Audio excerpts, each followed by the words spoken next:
अस्सलामुअलैकुम वरहमतुल्लाहि वबरकात औज़ुबिल्लाहि मिनश शैतानिर रजीम बिस्मिल्लाहिर रहमानिर रहीम శాపగ్రస్తుడైన సైతాన్ బారి నుంచి సృష్టికర్త అయిన అల్లాహ్ యొక్క రక్షణని అల్లాహ్ యొక్క సహాయాన్ని రక్షణ వేడుకుంటూ ఉన్నాను ఆమీన్.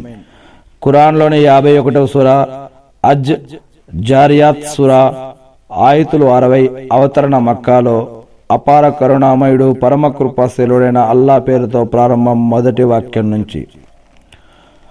దుమ్మును రేపే గాలుల సాక్షిగా, మరి బరువును లేపే మేఘాలు సాక్షిగా, మరి అలవోకగా సుతిమెత్తగా సాగిపోయే ఓడలు సాక్షిగా, మరి పనులను పంపకం చేసేవారు సాక్షి. మీకు వేటి గురించి వాగ్దానం చేయబడుతున్నదో అవి నిజంగా సత్యమైనవి. నిశ్చయంగా న్యాయం తీర్పు జరుగుతున్నది, జరగనున్నది. మార్గాలతో నిండిన ఆకాశం సాక్షిగా, నిశ్చయంగా మీరు అభిప్రాయ భేదంతో కూడిన మాటలో పడి ఉన్నారు. మరలింపబడిన వాడే దాని నుండి మరలిపోతాడు. నిరాధారమైన మాటలు మాట్లాడేవారు నాశనమౌదురుగాక.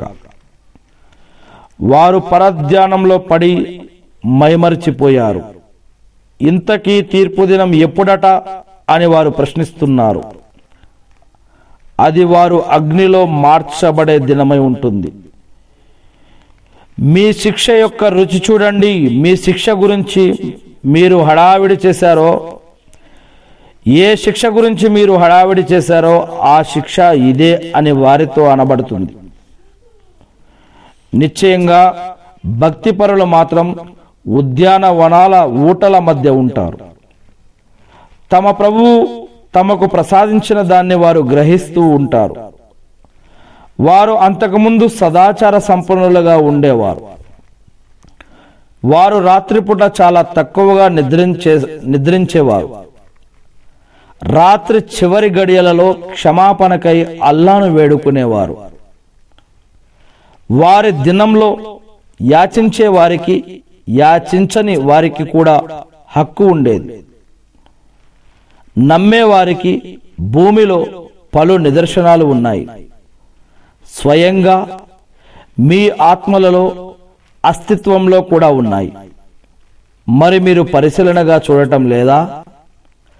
ఇంకా మీ ఉపాధి, దాంతో పాటు మీకు వాగ్దానం చేయబడేదంతా ఆకాశంలోనే ఉంది.